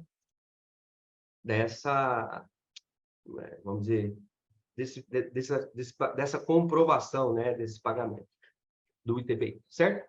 Então, por isso que tem que ter o pedido para deferir, que aí o oficial defere, e o pedido para a prática do ato, porque uma coisa é deferir, outra coisa é a prática do ato, tá certo? E aqui, pessoal, é interessante, se você, vou fazer aqui um parênteses. É interessante que lá no finalzinho, 440N, que é o que nós falamos aqui da cobrança analógica, ele diz, olha, vai cobrar, enquanto não tiver regra específica, cobre igual uso campeão, né? Beleza. E aí é o seguinte, tem estados em que se cobra para processar a uso campeão. E tem estados, como o estado de Goiás, que não cobram. Ou seja, não sei, tá? Me parece que isso não é o mais correto, né? Porque, assim, você dá entrada no uso campeão. Você pode escolher pagar a prenotação. O oficial faz todo aquele trabalho, né, de notificar. E aí, beleza. Fala, ó, deu o registro, deu uso campeão. Aí a parte não paga os emolumentos. Ou então, lá no final, alguém faz a impugnação e fala, olha, não deu. O pessoal fecha o caderno e não paga. Né? Eu não sei se já mudou isso aqui em Goiás, mas o que eu quero que vocês fiquem atentos em cada normativa estadual, eu acredito que ainda não mudou aqui no estado de Goiás, mas em cada normativa estadual, vocês têm que ficar atentos se o processamento da usucapião, ele é cobrado. Geralmente cobra-se a metade. Né? Não deu usucapião, não, cobra só a metade. Para mim, se for cobrar só por norma, também é ilegal. Né? Também é ilegal. E aqui eu já diria que teria mesmo que ser a lei, porque assim, a ausência dessa cobrança não gera impedimento algum para a prática de qualquer direito, né? Para o exercício de qualquer direito. Certo? Então, interessantíssimo que vocês entendam que você paga pré-notação e registro. Isso você vai pagar em qualquer lugar. Prenotação e registro. Prenotação e registro. Notificação também, né? Isso depois do requerimento, tá? Prenotação, pagamento das notificações e do registro. Beleza. Agora, alguns estados podem ter a previsão de cobrança do processamento. E aí, se tiver a cobrança do processamento, você paga pré-notação, processamento e depois o registro. Lembrando que, se der registro, o valor do processamento é abatido aqui, óbvio. Né? Se não der o registro, é que o processamento é cobrado para remunerar todo o trabalho que foi feito ali. Verdade?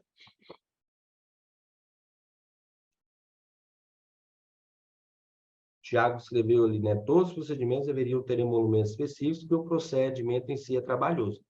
Você foi no ponto certo, Tiago. Emolumentos específicos. Né? Porque também seria injusto você cobrar por analogia. Cobrar por analogia. Certo? Bom, então, feito o requerimento, né? Bonitinho. cumprir todos os requisitos aqui do artigo 440, 319, 440L, eu diria que vocês têm que pensar assim, ó, o requerimento tem esses requisitos, analisando sempre aqui aqueles elementos de legitimidade ativa, legitimidade passiva, lembrando que se se a parte requerida for casada, né, ou viver em união estável, é prudente que eu digo prudente porque, assim, geralmente você não vai saber qual é o regime de casamento daquelas pessoas. Então, é prudente também que você requeira a notificação deles. Na verdade, você tem que colocá-los como requeridos. A não ser que você tenha certeza que eles vivem num regime de casamento que não exija a outorga uxória. Agora, se você não tem certeza do regime de casamento, o próprio regulamento fala, eles também serão requeridos. Então, você coloca requerido e cônjuge, ou companheiro, né? Bom, eles também serão requeridos, eles não serão só terceiros, intimados, interessados, não, eles são requeridos também, tá? Então, fulano de tal, né, vem apresentar pedido de uso capião, né? Veja, não é propor, né? Propor, você propõe ação.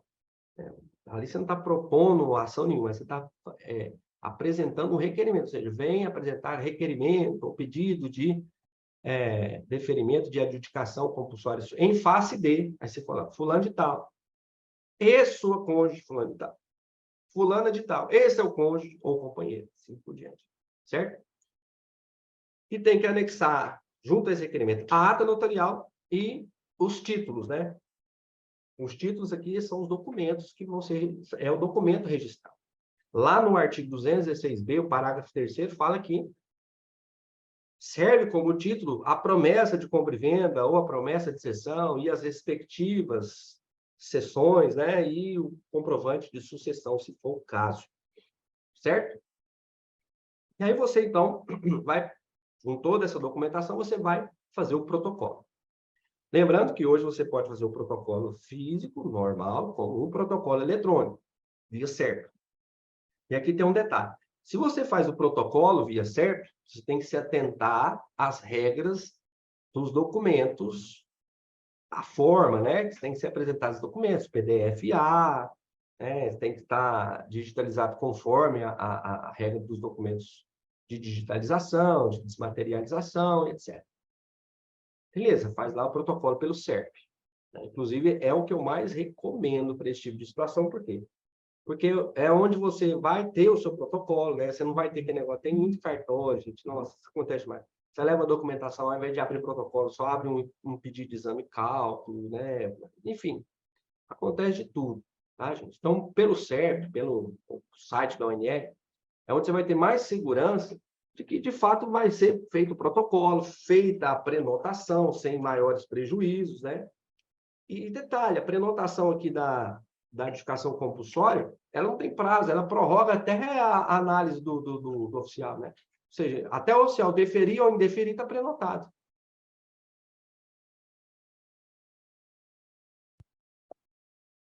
Certo? Bom, prosseguindo. E aí, beleza, fez o protocolo, vai para análise. Que já é outro ponto. Agora, se você pode também fazer o protocolo físico, e aqui tem um detalhe. Feito o protocolo físico, pessoal, você tem que se atentar a quantos são os requeridos. Por exemplo, se você está entrando contra o Zé da Silva e sua cônjuge, você tem que levar 2 cópias de contrafé. Se são 3 proprietários e cada um tem cônjuge, tem que levar 6 cópias. Né? Ou seja, quantas cópias forem necessárias à notificação, porque a pessoa vai ser notificada muito semelhante ao processo judiciário. Ela vai ser notificada, ela não pode, eu estou notificada de que não, ela vai receber a contrafé, que é a cópia do requerimento, do pedido. Certo? Will? Então, protocolo eletrônico. Atenção às regras do formato dos documentos. Protocolo físico, né? Atenção à regra do número de contrafé. E também, eu posso, na condição de oficial, por exemplo, se eu recepciono os documentos físicos, eu posso digitalizar tudo e fazer com que o processo tramite apenas em forma eletrônica. Né? Isso pode também ser perfeitamente é perfeitamente possível e previsto aqui dentro do 440M, parágrafo 3º. O oficial de registro, a seu critério, poderá digitalizar o requerimento e os documentos para que o processo tramite em meio eletrônico. Agora, veja o parágrafo 4º à frente, que esse é uma coisa interessante. Que aí eu disse, pode protocolizar físico, pode protocolizar eletrônico, e aí também existe aqui uma possibilidade, eu posso até chamar isso aqui de um protocolo especial, né? Talvez. Por quê? Porque é permitido que o tabelião faça esse protocolo, né? O tabelião que lavrou a ata notarial. E veja, a pedido do requerente, o requerimento inicial do processo extrajudicial, a ata notarial e os demais documentos poderão ser encaminhados ao oficial de registros pelo tabelião de notas, preferencialmente por meio do SERP. Mas nada impede que o tabelião também envie por meio físico. Mas aqui, pessoal, é só se o tabelião quiser, mais nada. Se o tabelião não... Oh, Aline, obrigado. Viu? Chegou o meu café. Se o tabelião falar, olha, nós não temos esse serviço, não dá para fazer. E também, gente, assim, bem sincero, né? É claro, eu vou escolher o tabelião na minha confiança. Então, talvez eu tenha um bom relacionamento com o cartório, né? Então, eu digo por mim mesmo, por exemplo, eu tenho um bom relacionamento com praticamente todos os tabelionatos de notas aqui da capital. Tenho um relacionamento muito, muito próximo com o 7º e 8º tabelião, que é o doutor Fernando Dias, e o doutor Lucas. O doutor Lucas, na verdade, é amigo, quase irmão, né? Na verdade, eu acho que já é mais do que irmão. Então, assim, tem um grande relacionamento que eu posso, talvez, dizer, olha, Lucas, terminou aí e tal, assinei, já encaminha para mim, por favor, né? Veja, não tem cobrança, é se o tabelião quiser, e não é uma obrigação, né? O tabelião, ele simplesmente vai dizer, olha, vamos dizer, seria um plus, né? Um benefício, sei lá o que seria, mas na minha visão, o que a autoridade que normatizou quis fazer com isso aqui? Na minha visão, isso aqui é o seguinte, olha, senhor tabelião,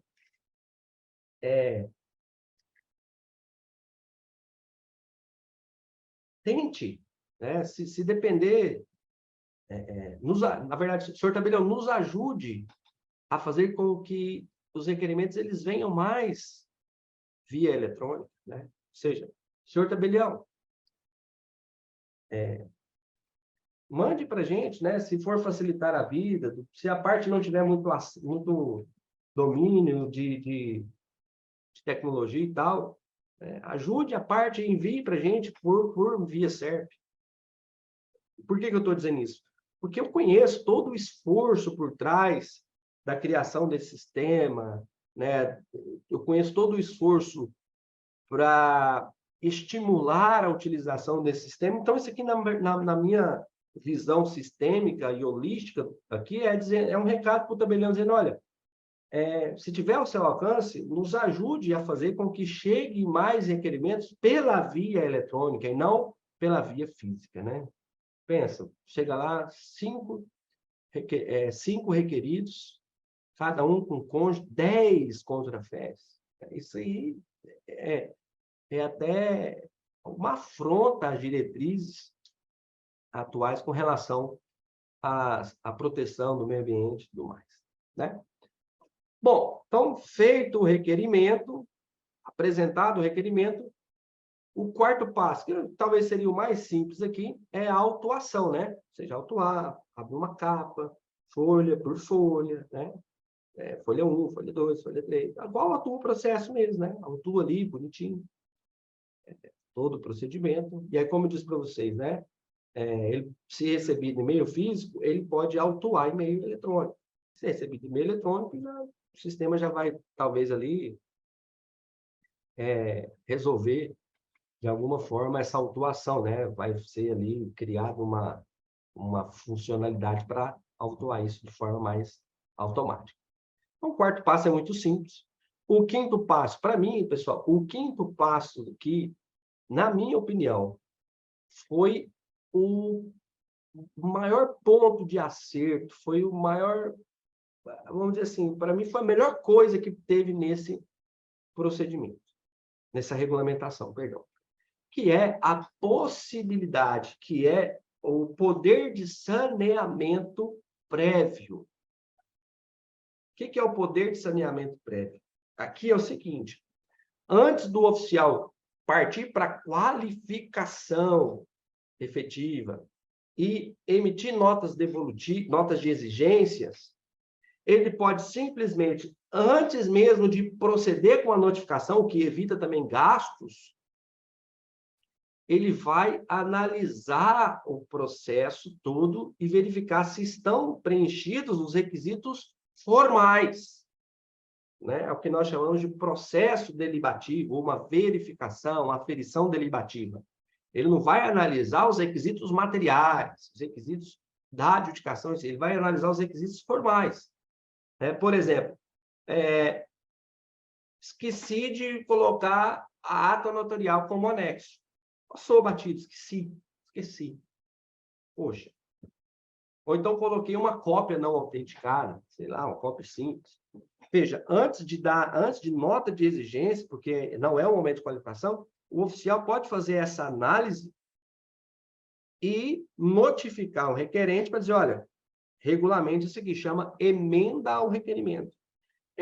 É igualzinho, pessoal, processo judicial, né? Lá não tem a emenda inicial, para depois o juiz admitir o processo, é como se fosse uma fase de admissão. E antes disso, ele vai sanear o procedimento. Então, ó, vamos ver aqui os critérios formais. Beleza? O requerimento está ok? Ok. Foi endereçado tudo certo? Aí, por exemplo, o requerimento vem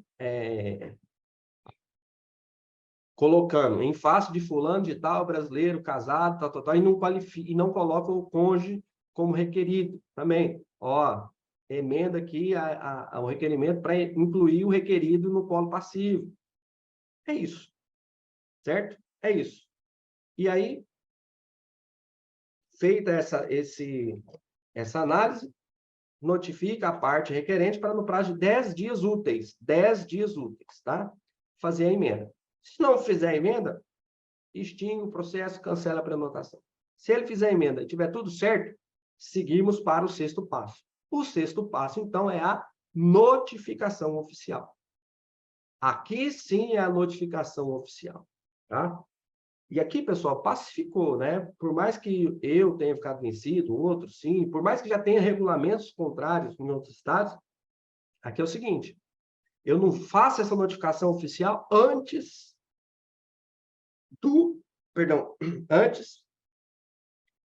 da ata notarial. Não. Antes da ata notarial, eu posso fazer a notificação prévia, o que não dispensa essa notificação oficial.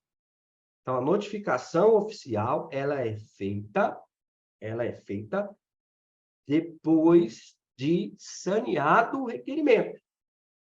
Veja, não é no requerimento. Fiz o requerimento, fiz a autuação e saneei. Depois que protocolizado, autuado e saneado o processo, é que então vai para a notificação oficial, certo? Essa notificação oficial, ela tem que ser elaborada pelo oficial de registro de imóveis. Veja, a lei permite que ele delegue ao oficial de registro de documentos. Mas, na verdade, quem já tem a praxe aqui, nós sabemos que toda notificação que você manda para o RTD, não é eles que... essa notificação não é eles que fazem, não. Eles só recebem a notificação e encaminha, né? Como se fosse o correio mesmo. Tanto que o próprio regulamento diz, olha, pode ser por correio também, via AE.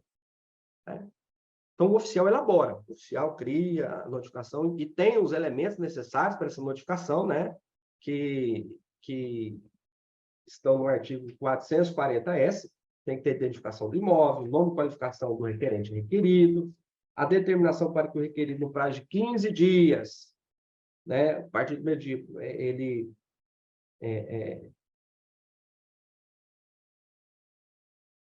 ou anula ou impugne o pedido, né? E também tem que ter advertência de que o silêncio é anuência tácita e instruções para apresentação de impugnação, certo? Para apresentar impugnação, precisa de advogado? Não, não precisa. Não precisa. Precisa de advogado para requerer. Certo? Mas aí apresentou impugnação, e aí o oficial, antes de analisar a impugnação, ele tem o poder de chamar as partes para uma conciliação, para uma sessão de conciliação. E aí, nessa sessão, não vou chamar audiência, nessa sessão de conciliação, a parte requerente que tem seu advogado está acompanhada de advogado. A parte requerida que fez lá a sua impugnação não tem advogado. Suspende até que... Aí não pode. Um com advogado e outro sem numa sessão. Não pode. Tem que ter os dois. Tá? Se a parte que está sendo requerida é hipossuficiente financeiramente, notifique-se a Defensoria Pública. Né?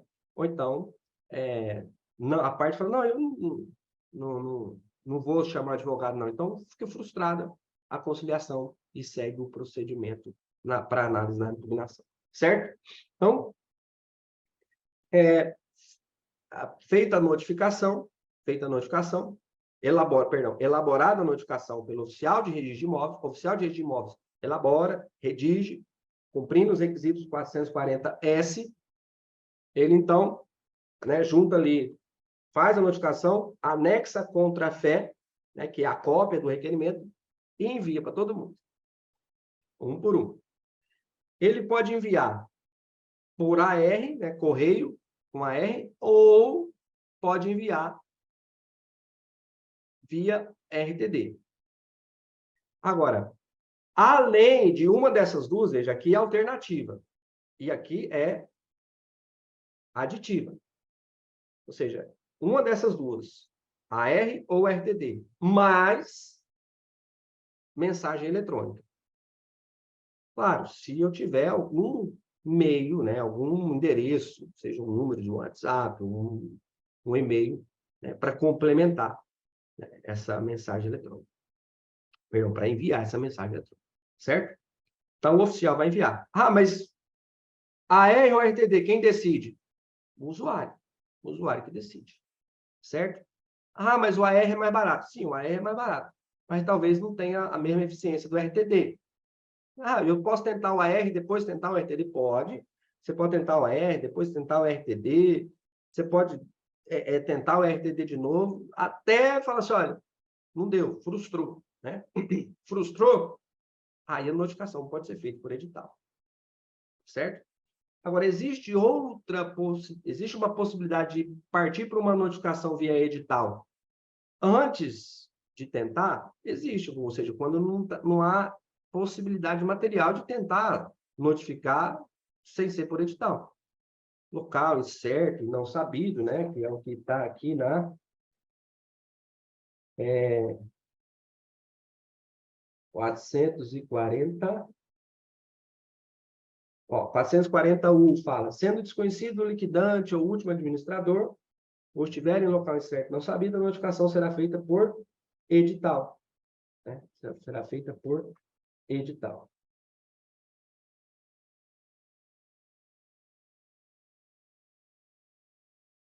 E lá no 440X, infrutíferas as tentativas de notificação pessoal e não sendo possível a localização do requerido, o oficial de registro de imóveis procederá à notificação por edital na forma seguinte. As expensas do requerente, mas hoje acho que é R$50 a publicação de edital, hoje está bem em conta, né, do registro de imóveis. Tem lá o site específico para publicação de editais. Isso foi uma grande vantagem, né? O edital tem que ter o conteúdo previsto para notificação. Também procederá quando provado que o requerido reside fora do país, que é lá no parágrafo 2º do 440X. Então, eu tenho notificação por AR, notificação por RTD, são as formas ordinárias, e eu tenho a forma extraordinária, que é a notificação por edital. Lembrando que nas formas ordinárias, eu ainda tenho que complementar a notificação com o envio de mensagem eletrônica. Veja, a mensagem eletrônica ela não é uma notificação, ela é um complemento da notificação, né? É um envio só, beleza? Essa notificação é uma notificação que será custeada pelo requerente, por isso ele pode escolher o AR ou o RTD, né? E se for ter que por edital também, por edital. E aí, interessante aqui, ó, se a pessoa a ser intimada for uma pessoa jurídica, quem pode receber em nome dela? Porque a pessoa física, a gente sabe, né? A pessoa física ou é ela mesma, né? Intimação pessoal. E aí tem aquelas situações lá de condomínio, né? Condomínio de acesso controlado, essas coisas, que aí pode ser lá o porteiro, né? A pessoa responsável lá da portaria. Agora, se for pessoa jurídica, bom, se for pessoa jurídica, tem que ser aquela pessoa que tem gerência ou administração da empresa, ou então um funcionário responsável, né? Pelo recebimento de correspondências, certo? Bom, então foi feita a notificação, cumprido o 6º passo.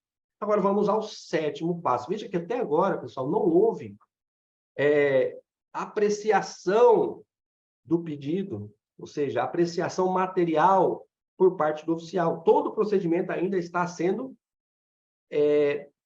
instruído, vamos assim dizer. E não houve sequer qualificação, porque a qualificação ela já consiste no deferimento, né? Vamos dizer assim que a qualificação seria a formação do convencimento. Porque todo esse procedimento é de regularização documental e material. Vamos dizer, o 7º passo é a resposta à notificação, porque antes de qualificar, eu tenho que saber se a parte vai anuir ou não, ou se ela vai impugnar ou não. Então, uma vez que a parte requerida ou as partes requeridas forem notificadas, elas têm duas opções, ou ela anui ou ela impugna. Mas se ela não falar nada, professor, é anuência tácita. Inclusive, isso tem que estar muito bem explicado, de modo expresso, na notificação. Olha, você tem 15 dias para apresentar a sua contra-notificação, né, a sua resposta. Aqui, ó, tá no 15 dias, 440 inciso 3, você tem 15 dias, e se você não falar nada, significa que você está concordando, certo? Ou então você pode ir lá e concordar expressamente, dizendo, não, eu concordo, beleza. Só que veja só, aqui tem duas situações específicas. Porque se a pessoa anui, significa dizer, olha, ela anuiu, então não tem porquê de se falar em compulsoriedade. Né? Se tem anuência, existe uma voluntariedade. Mas, quando existe anuência tácita, quer dizer, a pessoa... Eu estou falando de uma anuência fictícia. Quer dizer que eu não vou... Não existe uma ação por parte do requerido. Então, quer dizer que eu preciso manter ainda o procedimento de compulsoriedade, porque a anuência é tácita, ou seja, ele vai se manter inerte. Do mesmo modo, eu vou imaginar quando a pessoa ela anui expressamente, mas não toma qualquer medida para poder efetivar o instrumento, o negócio jurídico de transmissão. Por exemplo, eu respondo lá na notificação, não, eu concordo em outorgar a escritura. Sim, você concorda, mas aí cadê a autorização? Cadê o documento? Eu concordo, mas cadê o documento? Veja, ainda que a anuência seja expressa, se ela não vier acompanhada de elementos que comprovem, né, que a parte tomou providências para prosseguir com o negócio, significa que essa anuência expressa ela é relativa.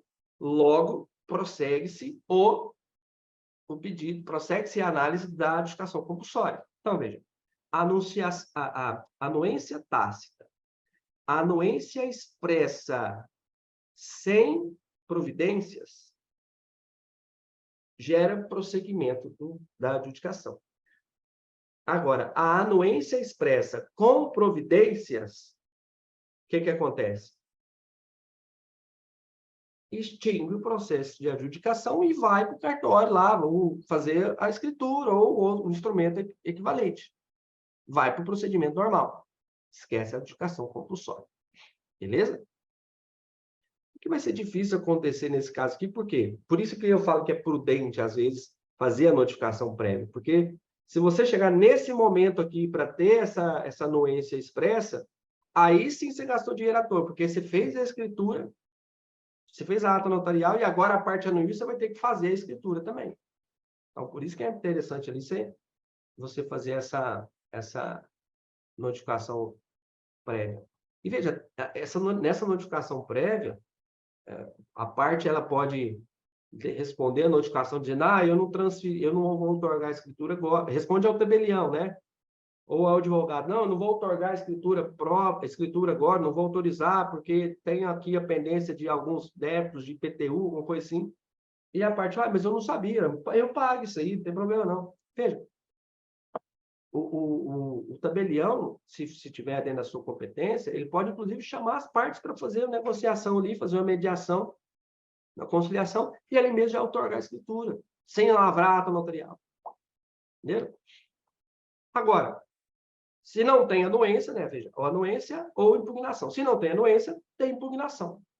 E aí é o seguinte, feita a impugnação, o oficial é quem vai fazer a primeira análise. E veja, aqui o oficial não vai fazer, ele vai fazer um juízo de valor, mas o juízo de valor dele é um juízo de valor condicionado. Que se o oficial faz um juízo de valor definitivo, aí ele está exercendo função jurisdicional, que não pode. Juízo de valor condicionado quer dizer, olha, eu vou decidir, mas diante de efeitos que podem alterar a situação atual, essa minha decisão será submetida ao crivo do poder jurisdicional. Então, quer dizer, apresentei a impugnação. O oficial analisa e diz, olha, eu vou acatar essa impugnação. Eu vou acatar essa impugnação e vou indeferir a adjudicação. Veja, mas, na verdade, ele não indeferiu a adjudicação, ele acata a impugnação. A partir do momento que ele acata a impugnação, o requerente é chamado a apresentar a manifestação, a dizer, olha, eu não concordo com a sua decisão de acatar a manifestação. Aí, vou dar um exemplo. Eu acatei a manifestação aqui porque ele está falando que não houve a quitação das parcelas tais X, Y, Z. Beleza? Então, vou acatar, não tem quitação. E aí, vem a outra parte, que ele diz, olha, eu não concordo com essa sua decisão porque eu paguei a X, Y, Z, está aí na ata, né? Foi feita uma confusão, porque, na verdade, eu paguei tudo no boleto da parcela W, mas na parcela, o boleto que está lá, parcela W, já está incluso os valores da X, Y, Z. É uma grande confusão que a empresa fez. O juiz, não, peraí. Aí o oficial já fala, então eu não vou. Se eu tenho a chance de. Veja, se eu faço, vamos dizer assim, se eu acato a impugnação e a parte requerente não fala nada, veja, a minha decisão vai prevalecer, por quê? Porque não vai alterar em nada a realidade dos fatos atuais, ou seja, mantém-se do jeito tudo que está, ou seja, não alterou nada. Mas se a outra parte impugnar o deferimento da impugnação, se a outra parte impugnar, se a outra parte contestar o meu deferimento da impugnação, aí já não cumpre a mim decidir quem tem razão, né? Aí a outra parte fala, não aceito porque não pagou X, Y, Z. Aí ele vem e fala, não, está errado. Aí eu falo, não, ok, então. Aí o requerente vem e fala, não, está errado, eu paguei sim X, Y, Z. Pronto. Aí o juízo de valor nessa pretensão resistida, aí já não é ao oficial, porque o oficial não tem função judicante. Nesse caso, encaminha ao juiz. Mas encaminha ao juiz para que ele decida administrativamente. Certo? Isso no caso de acolhimento da impugnação. Agora, se eu rejeitar a impugnação, veja, se eu rejeito a impugnação, o que vai acontecer?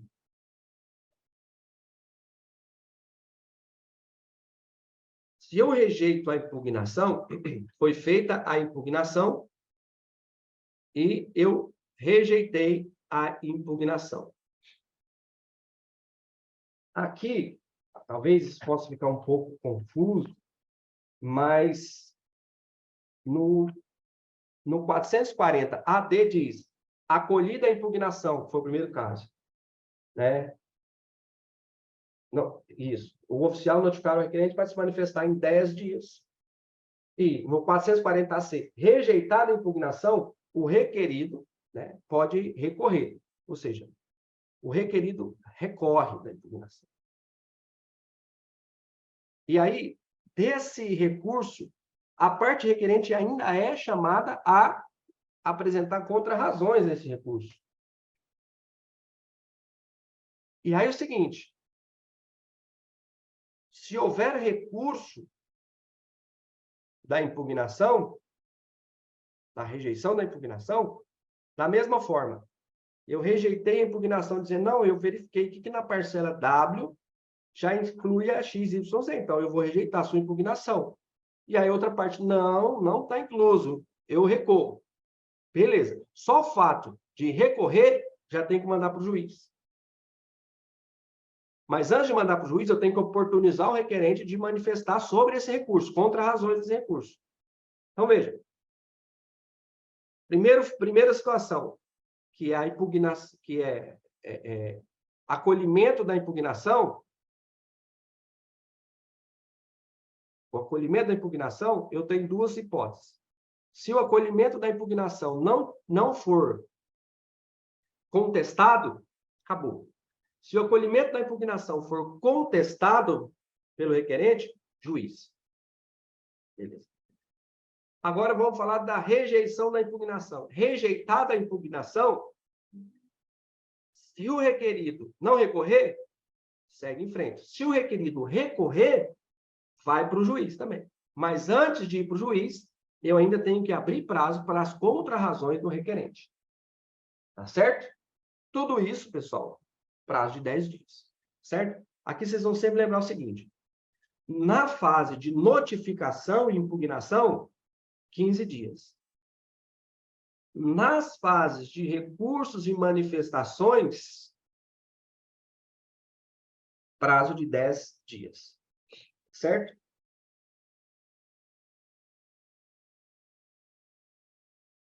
Beleza? Então, esse é o 7º passo, né? 7º passo. Bom, 8º passo, na verdade, esse é o 8º passo, né? Que é a decisão a respeito da impugnação. O 7º passo foi resposta à notificação, que pode ser a anuência ou a impugnação. O 8º passo é apreciar, né, decidir a respeito da impugnação, que é rejeitando 440AC, acolhendo 440AD, e aí o 440AE é o resultado disso. Lembrando, pessoal, que quando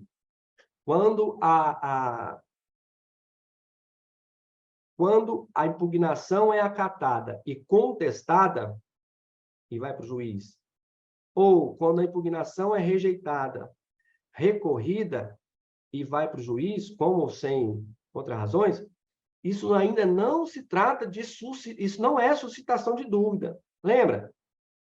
Nós ainda não estamos na fase de qualificação. E eu só posso suscitar dúvidas depois de uma qualificação positiva ou negativa. Na verdade, negativa, né? Porque qualificação positiva dá registro. Então, aqui ainda é fase de instrução, por isso que é o processo. Certo? E aí, nesse momento, o procedimento pode até acabar. Né? Por exemplo, rejeitei a impugnação. Perdão, acolhi a impugnação. A parte requerente ficou em silêncio, acabou. Bom. Certo? Agora, né, se o juiz, e aí, se nos dois casos vai para o juiz ele vai analisar, seja logo de plano ou mediante uma instrução prévia, ele vai analisar e vai decidir. Se ele decidir, olha, de fato, né, não tem que prosseguir. Está errado. Aí extingue. Agora o juiz, não, está tudo certo. Realmente a parcela XYZ está dentro do boleto da parcela W. Segue em frente. Volta para o oficial, sigamos em frente. Aí, Seguindo em frente, o 9º passo. Agora que vai para a qualificação registral, pessoal. Agora que é a qualificação registral. Agora que é a qualificação registral, que o oficial vai analisar. E aqui, nesse momento, pessoal, eu digo para você que é até difícil ter uma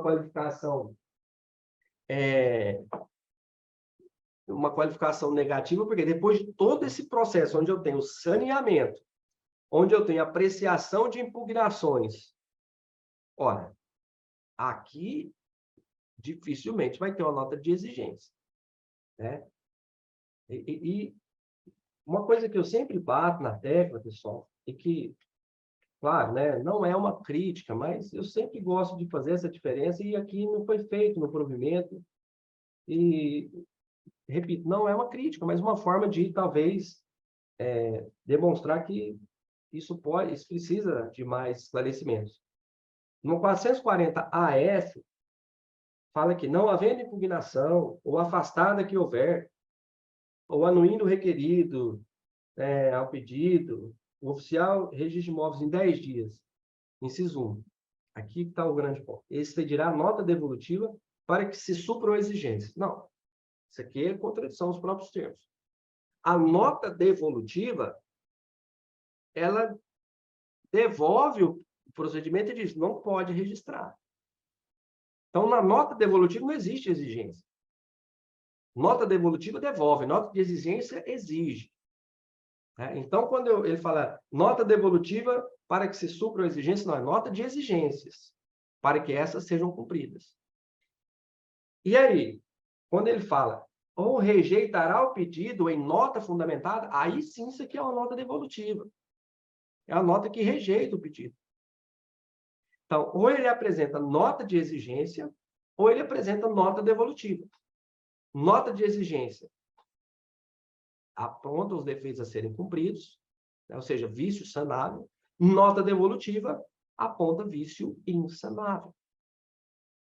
Ou ausência de elemento impossível, sei lá. Rejeição. Assim, não tem nem como exigir, não há exigência porque não tem viabilidade material.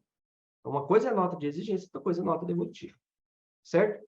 Ou, além de nota de exigência ou nota devolutiva, ele pode simplesmente fazer o que é a grande alegria de todo mundo, que é o quê? A nota, a qualificação positiva, né? Que é o acatamento do pedido, o deferimento do pedido. Certo? O deferimento do pedido.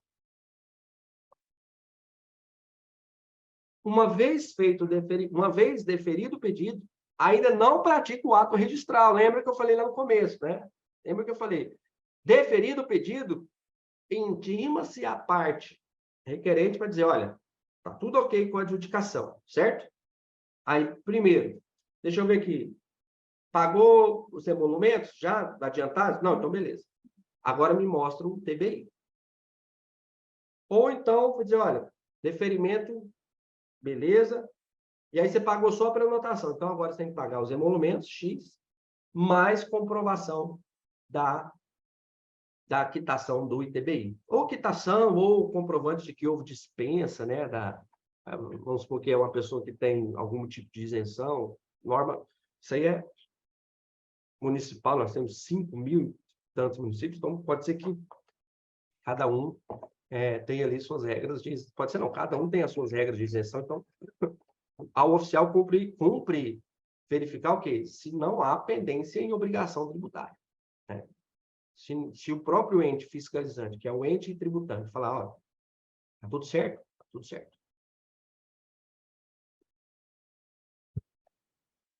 Certo? Então,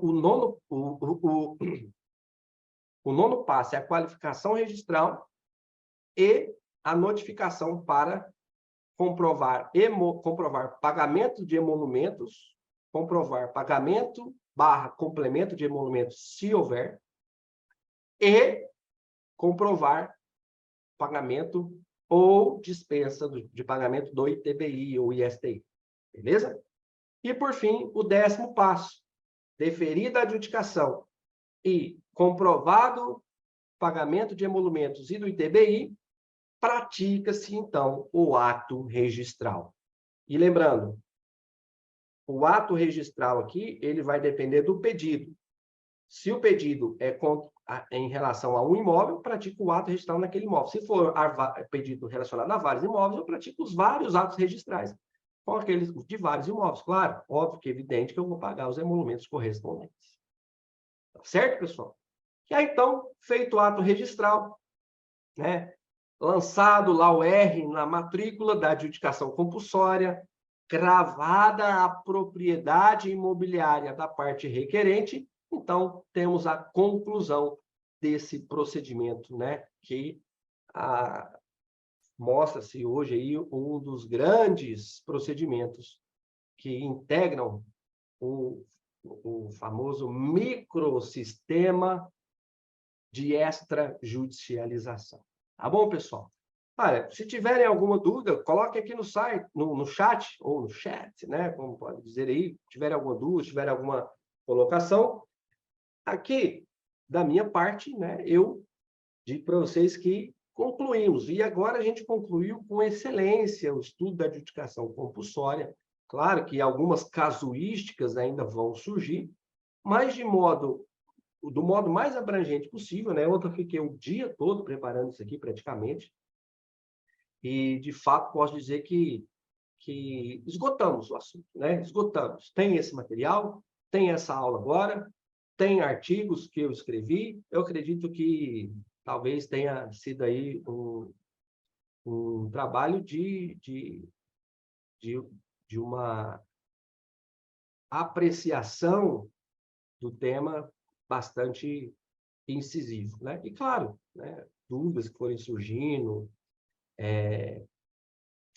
casuísticas que forem aparecendo na prática, podem ficar à vontade, né? Acredito que grande parte de vocês tenha o meu contato.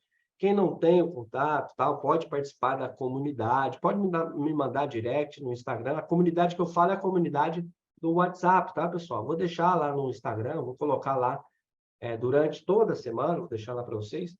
Eu sempre coloco lá os meus artigos, materiais que eu tenho, né?